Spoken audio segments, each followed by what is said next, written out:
All right, board fam. So I am so tired of talking about Supergirl. Hopefully this is the last Supergirl video I have to make. I'm leaving on vacation for 3 or 4 days. I'll be back next week. Hopefully by the time I get back, we're talking about, I don't know, Spider-Man or something else. Like constantly talking about Supergirl. It's just crazy that we're still talking about it now, considering the movie just isn't doing well. Like nobody is arguing that the movie is doing well. So I don't know why we need to make videos talking about how badly the movie is doing when like no one that I know is disputing the financials of this film. Oddly enough, though, it's all bromath discussion. Nobody's talking about the actual quality of the movie. And that's the interesting thing. Like, I didn't like the movie because I went and saw it and I didn't like it. So when I tune into these videos of guys that presumably also didn't like the movie, I'm not hearing them talking about the quality of the film. They're just talking about the numbers, which to me is a big red flag that shows that these guys only care about bromath and box office debating. That's really boring. It's really fucking boring. So you have YellowFlash here. This is like Supergirl is finally dead, lost around 300 million and got embarrassed by Obsession. I mean, it's just whatever titles work, I guess. Let's hear what he has to say. Well, the Supergirl coping and seething appears to be over. I was looking around on social media today. I wanted to see if they were still yapping, and I haven't seen much. It's calmed down. I'm shocked because I thought they were really going to go hard on this for a week or two at least, but no, they've finally given up. And you can... Well, I mean, if they're arguing with people about whether or not they like the movie, it's kind of a pointless argument. Like, that's why I don't argue about that with people. I don't argue about like and dislike of the film from a personal point of view. Like, there's no point in doing that. Like, you're arguing subjective opinions. I don't really see a reason in arguing about that. And nobody's going to debate you on whether or not the movie made money. Like, I can't see anyone going, well, actually, like, no, the movie obviously has done very poorly at the box office. See why. It's just not working. In fact, as Odin here from OMB Reviews points out, oh God, who cares about Odin? Is about to overtake Supergirl in daily numbers, which is funny. It's really funny, actually, because I want you to understand something. Obsession is available on digital right now. You can go watch it on, I believe, Amazon and YouTube right now. You don't have to go to the theaters to see it. By the way, I want to point out this will destroy their argument about early VOD access to movies that aren't performing well in the box office. Like, he's destroying any future argument he has about that, because they would have you believe that movies get rushed to VOD because they're not performing well in the box office. But here he's admitting that Obsession is still doing well in the box office and it's on VOD. So bookmark that for any future arguments they make about that. Yet people are still going to the theaters to see it. It's still sitting at number 5, which is pretty impressive. It does kind of prove that people do want to go to the movies. They just want something good to go see. And if you give it to them, they will show up for it. There's other nuanced reasons why people are or aren't going to the movies. I really hate the flattening of an argument where it's just like this one thing is the only perspective you have. It's really weird. Also, it's very strange to me that for channels that argue that Disney is dead, that it's get woke, go broke, you see Toy Story 5 sitting at number 2 on the list. And you guys haven't been making mass amounts of videos about how good Toy Story 5 is and how Disney is doing a good movie finally or whatever with Pixar. Like, I don't see that from your channels. So when people come into my comments, they're like, oh no, they actually like movies. They talk about movies they love and stuff. They really don't. They really don't. If you're arguing quality and good movies, yeah, Obsession is doing good, but so is Toy Story 5. But since it's from Disney and Pixar, you can't really make a ton of videos about how well it's doing because it's kind of like it pulls the curtain down and exposes your shit. It's impressive how that movie has ran its entire time at the box office. It really is. Look at Young Washington. Oh, sitting at number 3. Young Washington is from Angel Studios, and I'm going to double check here, but I'm pretty sure they use the scammy pay it forward ticket system. Let me double check. Yes, I just checked that choosing that bullshit scammy buy tickets that count towards the box office, even if people don't claim the tickets. It's the only studio that does it, and they always end up jumping up in the charts for sales very quickly and then just falling into obscurity. And the reason why is they are hyped up by people spending money. Who knows where the money comes from? Is it a corporation? Is it a billionaire? Who is it pumping money into the movies? We don't know. There's no transparency. People just buy tickets for it, and then it counts toward the box office. I really hope, and I made videos about this, I really hope that the industry shifts the way they count those kinds of ticket sales, because having tickets that people are buying that don't require claiming to count towards actual ticket sales is pretty sus, for sure. This is wild. So Supergirl, now seated at number 4. I suspect this weekend it will fall to number 6. Hell, maybe even number 7. But look at this. This is wild. Gotta flop watch. Flop watchers gotta flop watch. That's all you guys do. Sit around. Oh my God, it might drop to number 7. I can make another video. If it drops to number 10, if it drops out of the top 10 entirely, I can make another video. You get so excited about flop watching movies. It's really fucking pathetic. Supergirl barely made more money than Obsession. What a time. What a time. Now the numbers are starting to take shape here on how much this movie is going to likely lose. And now they're saying it could lose. Cosmic Book News, a hater site, propaganda site, a garbage, the toilet bowl of online entertainment news. Whenever you see something that is coming from Cosmic Book News, it is a red flag, 100%. It's 100% a red flag. It doesn't matter if it has a little bit of truth in it. It's most likely propaganda content. And we're still using bromath. I love bromath. Lose up to 244 million. I'm thinking it's probably going to lose up to 300 million at the end of the day. Based on what? Just, you want to round the number off? Okay. But there's just no way to spin it. They're saying now there's no way to spin this. You can't lie about it. You can't make up bullshit. It's a catastrophic failure. Dan Murrell said on his show, very, very successful channel that breaks down numbers. Breaks down bromath. No offense to Dan Murrell, but he doesn't have insider information. He has a formula that he uses to come up with his concepts and theories and all of this. And he's got a consistent formula, and I give him that, but it's still bromath. That's all it is. We don't know the actual numbers of any of this stuff. Says that there's no way to spin this shit. The box office analyst broke down the math on his latest show, calling the film not just a disappointment, but a box office catastrophe, and preemptively shut the door on every spin attempt to come. There is no rosy financial picture here. There's no way to spin this. There's no way to say, well, it's a success if you look at it this way. It's cooked. But if you... I mean, there is, though, right? Like, it really depends on what your interpretation of success is. That's really what it comes down to. So if you're looking for a movie to do XYZ, it could be we want it to make $1 billion, and that's what we consider successful financially. We wanted to do 500 million. That's what we consider successful financially. But if you're not worrying about the financial side of it, and there's another reason why the movie exists to do something else, then who cares, right? They don't care about the box office, and it's not important to them, sort of like Masters of the Universe. Remember? Amazon said they don't care if Masters of the Universe does well in the box office. It doesn't matter to them. It depends on what your level of success is. And of course, they do want it to do well at the box office, but that might not be the only metric of success. I'm not saying that means it did well at the box office, because people love to rewrite what I'm saying. I'm saying we don't know what the studio actually wanted out of this movie at the end of the day. Maybe it underperformed financially, but maybe it did something else they really wanted it to do. We have no idea. That's the shills. We need to keep James Gunn, which is weird. What has he done to really show that he's capable of bringing DC back? Because here's the thing.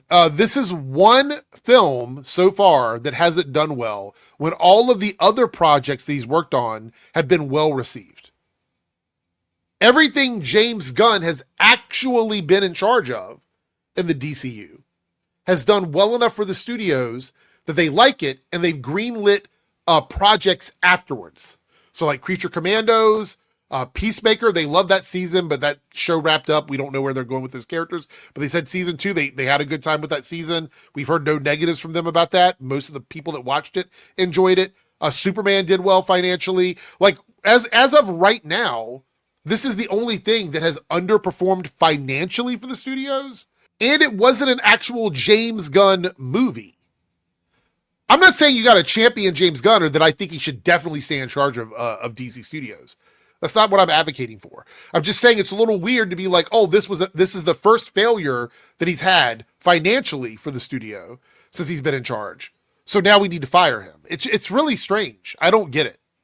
Outside of Superman, which I think did squeak a profit through, it had a really impressive domestic. Oh, okay. So you admit Superman did make a profit. So if Superman made a profit and Supergirl has financially flopped and all of his other projects have been well received because they weren't movies, then why are we advocating to fire him? It's so weird. Run. It did not have a good international run, and neither did this movie. And I don't think the rest of the DC movies are going to have a good international run either.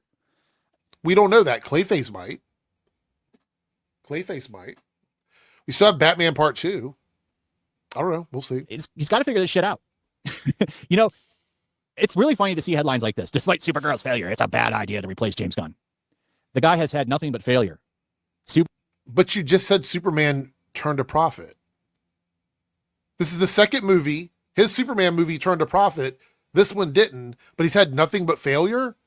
What do you mean by that? His Guardians movies did really well. The Suicide Squad obviously was in a weird spot because it was a COVID movie, but everything else he's done has been good. So what do you mean he's had nothing but failure? Superman, you may like it, you may hate it. Really didn't blow the doors off of the box office. Doesn't Supergirl matter. Set records for how bad it's dropped. But you just glazed over everything. What about everything else he's done? You talk about us coping. Like, I'm not trying to make excuses for Supergirl's box office or the quality of the movie. But you're over here talking about everything James Gunn has done is a failure. But you just admitted the Superman made money, and now you're like, oh, but it didn't blow the doors off of the box office. That wasn't the criteria. It was successful. It didn't have to blow the doors off of the box office. So now you're just changing the goalpost. You're moving the goalpost. The shows that he's made have not taken off. Nobody's talking about any of them.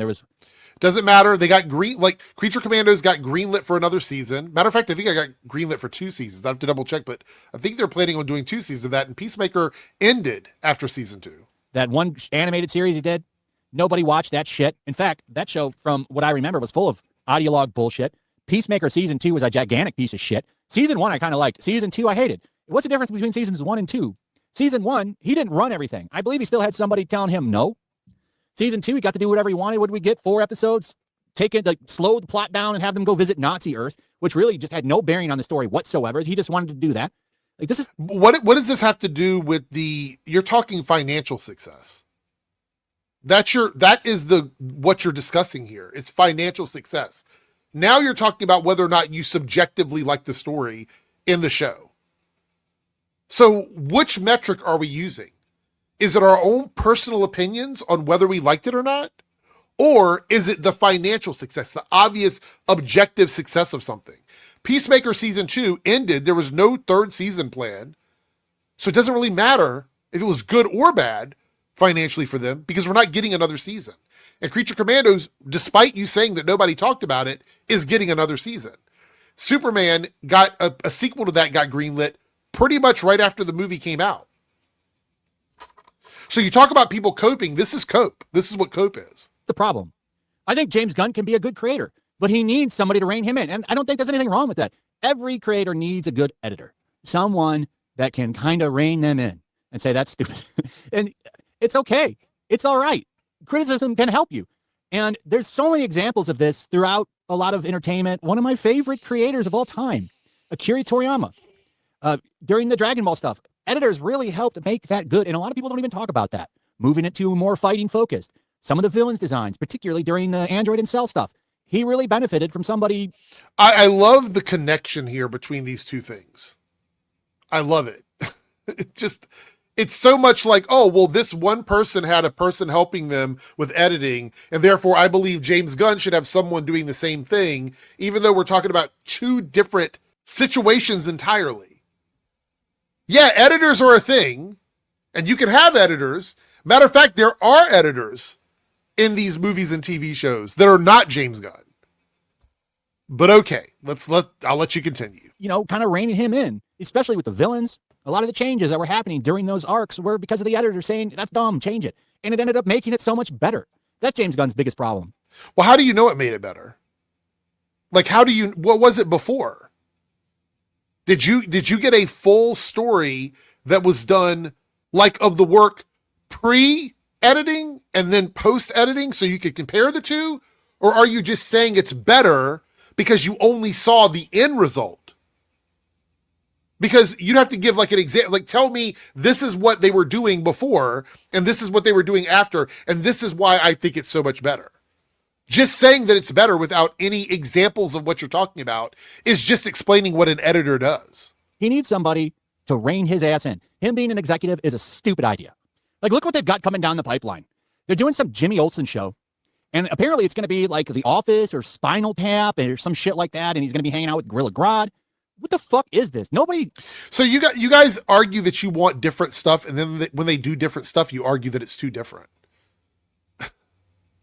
You don't want normal cape shit. So they do something other than normal cape shit. And that's a problem too. Wants this. Why are we doing this? This is going to be terrible. It's just more dumb comedy bullshit. I'm tired of everybody is tired of that. Can we have something serious? Like Supergirl was Marvel slop.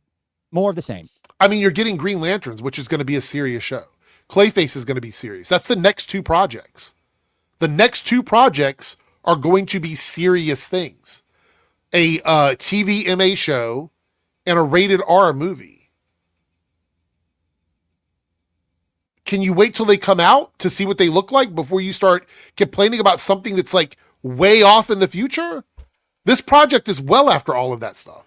And this is the guy that promised better scripts. We're going to make these movies better. And all he's done so far is deliver the same old tired bullshit. You've only had one movie other than Superman. So how do you know? It was one movie. One. And you can argue that the script was bad on that one movie, but that's the only one we've seen. That we're all sick of and tired of. Like, here's an example, right? If you were going to do a Supergirl, like, I want Supergirl in my universe. And I also need to get Batman going, but he's already been active. How do we set this up? Instead of giving Supergirl the second movie of your big relaunch, why don't you save her, do something with Batman first, and then bring her in and follow this storyline, which is based on I mean, why can't we do Green Lanterns in a movie first? Why don't we do a Gorilla Grodd film? Why don't we do a Justice Society of America film? Why not? What if? Possibilities. We could do all these other things. This is weird. Like, there's no proof that what you're suggesting would have made more money. You can't be money is the factor of success and then give creative suggestions that there's no guarantee these creative suggestions are going to make money for the studio. Such a weird fucking video. a comic run, which is really good. But this movie is actually pretty good too. It's an animated movie called Superman Batman Apocalypse. And Supergirl shows up. And Batman, Wonder Woman, Superman, they're all in it, trying to help her and train her. She ends up getting kidnapped by Darkseid and brainwashed, and they have to bring her back. I think this is the Supergirl movie. She wouldn't be the star in it, but this would have been great to see. Well, then it wouldn't have been a Supergirl movie. I'm not going to argue that Woman of Tomorrow was the best choice for a first Supergirl movie. We could have discussions about like whether or not that was a good idea. I think that's a fair conversation to have. But you wouldn't make this? It's a Batman Superman movie. With Apocalypse. And this is your Supergirl movie? And you could have everybody in it. And I think that would have worked. This is a great story that you could have done. And you didn't do it. Instead, you chose to poorly adapt Woman of Tomorrow. I love the fan stuff. Like the Reddit. They should have done this story instead of that story. It's great content. I didn't even get it right. Fuck, some of them didn't even read it from what it looks like. Particularly when you look at the ending. It's just a joke. A giant joke. And Warner's paying for it. And I think they're going to continue to pay for it. Because honestly, I don't think Man of Tomorrow is going to do well. I think Man of Tomorrow is going to flop. So why would that one flop if it's following up the movie that actually made money? Make it make sense. Based on what? Articulate why. I'd love to hear your reason why. It's going to do well. I almost can guarantee you it's not going to do well internationally. And that movie has a gigantic budget. And here's the thing. James Gunn's contract will be up around that time. I think he's done. After that movie fails, and I'm pretty sure it will, he's probably toast. And then what do you do? I mean, if James, so here's my thing, and this is, maybe we need this. I'm going to be a little selfish for a moment. Maybe we need all of these franchises to go away. Okay? Hear me out for a second. This might not be a popular opinion, but I'm going to say it out loud because I'm so tired of this discourse. When I was growing up, I had opportunities to talk with friends about movies and the fandoms we loved because we enjoyed them and we loved talking about them. And if we argued about which hero would be that hero, what storyline we'd like to see done in this movie, and, you know, what kind of art we liked, who's our favorite artist, who's our favorite writer. We had these kinds of discussions. We did it with love for the things that we wanted to see. And we wanted them to be successful because we wanted the best for them. And if they weren't good, we were very bummed out about it. And we really felt, I don't know, you felt very disappointed and let down that something you really wanted to see it didn't live up to what you wanted it to be. Because we love those things. And now we have a bunch of these guys, these flop watchers, that don't really love this stuff. They don't love it. They don't want to really talk about it. They want to talk about the numbers. They want to complain about XYZ, but they don't really love it. And I can tell because we don't really talk about what was good and what was bad. It's just all bad, bad, bad, bad, bad. Box office sucks. That's all it is. Maybe we need to lose all of it, get rid of the movies, get rid of the TV shows, go back to like comic books and cartoons. I would be fine with that. I love Marvel and DC. Some of my favorite DC things are DC animated films, the animated shows. Some of my favorite stuff from Marvel are the cartoons, the comic book stories. I would be totally okay with that if it got rid of this, if it got rid of this discourse. Would it be sad to see those things go away for a period of time? Yes, but if it means getting rid of these fake ass fucking flop watchers, if it means getting rid of them and taking away the outrage platform that YouTube has built, if the end result is we get rid of that and we make our fandoms better, we heal the fandoms, we get rid of the toxicity, and the people that are really here to love these things carry on and continue to talk about this stuff. If that would be the result of all of this stuff failing, then I say let it fail. Let it fail. It sucks that we had all of this time building it up, but these guys don't appreciate it. They don't appreciate it, and they have infected our communities in a way that it's almost impossible to have any real fun conversations with each other, because it's always some of these fucks in the chat or in the audience or somewhere that want to argue and complain about it. And now we talk about the box office like it's a sporting event, like we're watching a game. A baseball game or a football game. It's so fucking boring. It's so boring. And it's all with lies and bullshit. There's a bunch of people who think they can number crunch bromath. It's ridiculous. I mean, you'll be on your third DC Universe reboot, which is terrible. Absolutely terrible. I can tell you one thing. I'd like to see the end of shared universes and just have everybody be in their own movies and stuff. I don't think you mean that. Once we get rid of all of this stuff, all this cape shit and all of the sci-fi shit, your career is over. Your YouTube career is over. This is your job. This is what you do for a living. If all of the things that you say are dead were actually dead, you would have no job on YouTube. You would be out there door dashing, trying to make ends meet, because you wouldn't have any other options. You're untalented. You're not funny. You love to talk shit. I can't imagine you working customer service anywhere. Who the fuck is going to buy anything from you? Like, you can't even keep your story straight in your videos.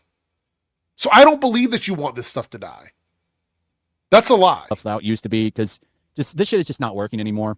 And they've effectively kind of killed it. And they were doing so well around, Infinity War time. You could have rode this out for decades to come, but they decided, hey, we're going to now shift gears, go for that modern audience, and look where we're at now. And I know that's more on Marvel. I got news for you. Every movie that came out was made for the modern audience. Like, all of the superhero movies that came out were made for the audience that was going and seeing it in modern times. Like, you guys have created this boogie monster with the modern audience. It doesn't exist. But hell, they're doing the same shit Marvel's doing now. Supergirl, you could have told me that Marvel people made that movie, and I'd have believed you. Because it just was more slop. Anyway, better go see the movie, or you're a pedophile, according to Tall God here. Oh, God. Twitter shit. I'm going to end it there. I can't do Twitter shit. I can't do Twitter shit. I think I've said everything I need to say, honestly. I really hope that by the time I get back from vacation, we've moved on to something else. These guys are exhausting. When you actually have a movie that doesn't do well and nobody's defending the movie, and they're still making videos about how bad the movie is, we've really hit rock bottom. We really have. It's essentially cooked at that point. Because I've not seen anybody, no one in my camp has defended the box office of Supergirl. Now, people have talked about liking the movie.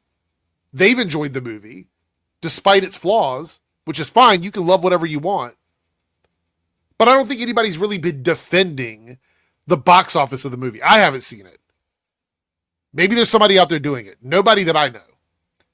Anyway, fuck these flop watchers.